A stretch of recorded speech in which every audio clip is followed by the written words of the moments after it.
Canada just made a move that has Washington scrambling and Trump fuming behind closed doors. In a stunning pivot that blindsided the US, Canada announced visa-free travel for Chinese nationals effective immediately, while simultaneously slashing tariffs on Chinese electric vehicles in a sweetheart deal with Beijing. This isn't just about tourism or trade. This is about America's closest ally openly defying US policy, creating a massive security vulnerability along the world's longest undefended border, and Trump has absolutely no cards left to play. While the president threatens tariffs and talks tough, Canada is already implementing a policy that could flood US border cities with challenges the administration never saw coming: the Beijing bombshell. Prime Minister Mark Carney stood in the Great Hall of the People in Beijing on January 15th and announced what many thought was impossible just months ago. After 8 years of frozen relations between Canada and China, Carney became the first Canadian Prime Minister to visit Beijing since 2017, and he didn't come empty-handed. In a meeting with President Xi Jinping, the two leaders unveiled a new strategic partnership that fundamentally reshapes North America's relationship with the world's second-largest economy. The centerpiece? Canadians can now enter China visa-free for up to 30 days, joining 48 other countries in this exclusive club. Conspicuously absent from that list, the United States. But the visa announcement was just the opening act. Canada also agreed to dramatically reduce the 100% tariff it had slapped on Chinese electric vehicles just a year earlier, in exchange for Beijing cutting tariffs on Canadian canola and other agricultural exports. The symbolism couldn't be clearer. Canada was following US policy when it imposed those EV tariffs in 2024, essentially backing Trump's hardline stance against Chinese vehicles. Now, less than 2 years later, they're reversing course and embracing the very country Trump has declared America's greatest economic threat. Breaking from the pack. To understand how seismic this shift really is, you need to know where Canada and China stood just months ago. Their relationship had been in deep freeze since 2018, when Canadian authorities arrested Huawei executive Meng Wanzhou at Vancouver Airport on a US extradition request. China retaliated by arresting two Canadian nationals, and the diplomatic fallout poisoned relations for years. Even after those tensions eased, China made its displeasure known in petty but meaningful ways. In 2023, when Beijing approved group tourism destinations for countries like the United States and United Kingdom, Canada was deliberately left off the list. It was a diplomatic slap that signaled just how damaged the relationship had become. Fast forward to now, and not only has China reinstated Canada to its approved tourism list, but it's gone several steps further by offering visa-free entry. Xi Jinping himself told Carney that China-Canada relations were at a turning point, and that their recent meeting opened a new chapter in bilateral ties. The language wasn't just diplomatic niceties. Canada's Foreign Affairs Minister called it another important step in the recalibrated bilateral relationship, making clear this was a deliberate strategic pivot, not a random policy tweak. And here's the kicker. While Canada was being welcomed back into China's good graces, the US remains excluded from visa-free travel, relegated to a 240-hour transit visa for specific regions. China is sending a message, and everyone in Washington can read it loud and clear. Trump's tariff trap. So how did America's most reliable ally end up making deals with Beijing behind Trump's back? The answer lies in Trump's own aggressive trade strategy that's pushing Canada into a corner. Since taking office, Trump has threatened 25% tariffs on most Canadian goods, with only energy getting a reduced 10% rate. He's called the Canada-US-Mexico trade agreement irrelevant and warned he'd substantially increase tariffs on Canadian cars to essentially permanently shut down the automobile manufacturing business in Canada. These aren't idle threats. Trump already imposed tariffs once in early 2025, only delaying them when Canada pledged to spend over $1 billion on border security. But the delays didn't last, and by March the tariffs came down anyway. Now the entire CUSMA trade pact is up for review in July 2026, and Trump has made clear he wants to tear it up or rewrite it completely to favor American manufacturers. For Canada, this is an existential economic threat. They export 75% of their goods to the United States, making them almost entirely dependent on American markets. When your biggest customer suddenly threatens to destroy your economy over border security and trade deficits, you start looking for other options real fast. And that's exactly what Mark Carney did. Experts are calling it a calculated gamble born of desperation.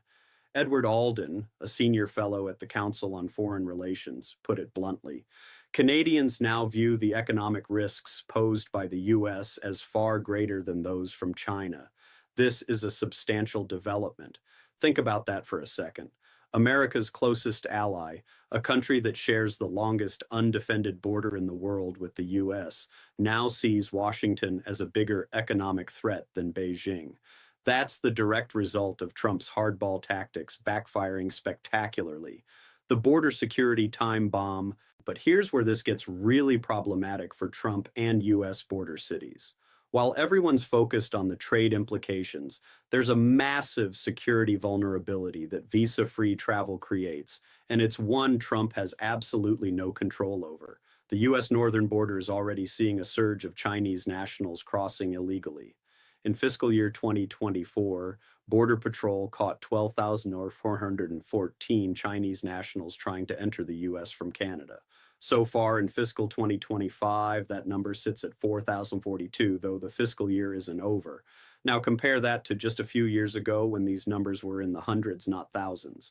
Congressional hearings have called this an unprecedented surge and labeled it a national security concern.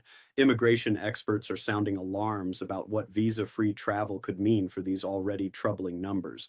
Mark Krikorian, executive director of the Center for Immigration Studies, explained how the system works. Chinese nationals enter Canada on student visas, tourist visas, or now visa-free travel, establishing themselves in cities like Vancouver, which has a massive Chinese population.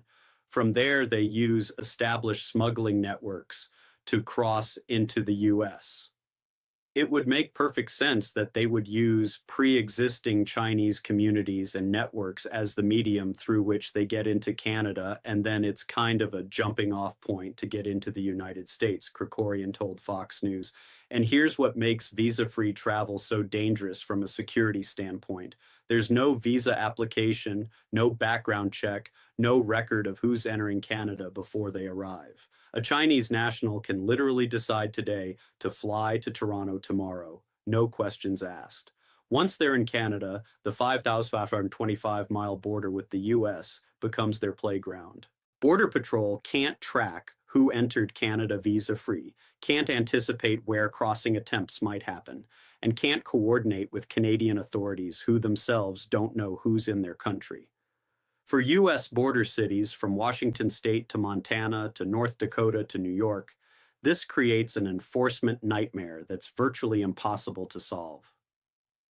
The spy game nobody's talking about. The security concerns go way beyond illegal border crossings. U.S. intelligence officials have been warning for years about Chinese espionage operations using what they call non-traditional collectors.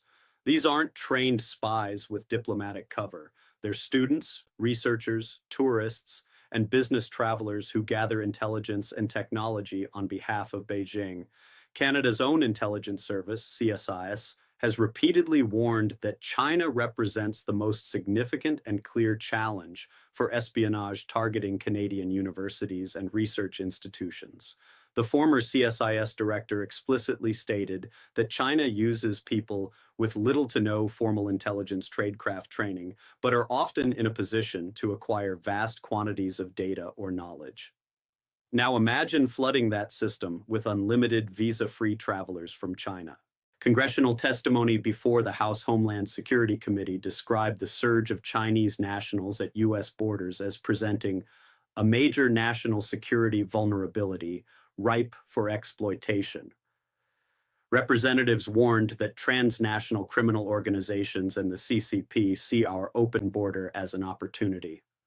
The concern isn't just about people crossing illegally, It's about Chinese intelligence operatives being able to enter Canada freely, establish operations, recruit assets, and move back and forth without the paper trail that visa applications create. And there's an even bigger intelligence dimension that rarely gets mentioned publicly. Canada is part of the Five Eyes intelligence alliance with the US, UK, Australia, and New Zealand. This is the most exclusive intelligence sharing partnership in the world. But during Trump's first term, some officials in his administration reportedly wanted to remove Canada from Five Eyes over concerns about Chinese infiltration. Those concerns just got exponentially worse. How can the US share its most sensitive intelligence with a country that's allowing unlimited, unvetted travel from China? That question is being asked in intelligence circles right now, and there are no good answers. The cards Trump doesn't have. So what can Trump actually do about any of this? The short answer, not much. Canada is a sovereign nation, and Trump has zero authority over their visa policies. He can complain, he can threaten, but he can't actually stop Canada from implementing visa-free travel. Trump's initial reaction was telling. When reporters asked him about the Canada-China deal, he tried to put a positive spin on it, saying, that's what he should be doing. It's a good thing for him to sign a trade deal. If you can get a deal with China, you should do that. But behind the scenes, his administration was singing a very different tune.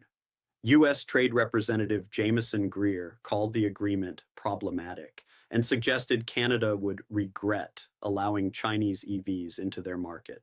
The problem Trump faces is that all of his leverage options make the situation worse. He could impose more tariffs on Canada, but that would just push them further into China's arms. He could threaten to kill the CUSMA trade agreement in July, but that would devastate American industries that depend on Canadian imports and integrated supply chains.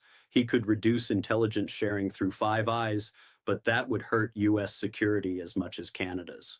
Some experts believe Trump will target the Canadian auto industry specifically, since that's where the Chinese EV issue hits hardest. But even that's a blunt instrument that could backfire. Closing the northern border isn't realistic either. It's over 5,500 miles long, much of it remote wilderness. The southern border with Mexico gets all the attention and resources, but it's actually shorter and easier to monitor than the northern one. Militarizing the Canadian border would cost hundreds of billions of dollars and destroy the relationship with America's closest ally permanently. And here's the real kicker. Trump's own aggressive tactics created this mess. If he hadn't threatened Canada's economy with devastating tariffs, Carney would never have been desperate enough to fly to Beijing and make these deals in the first place.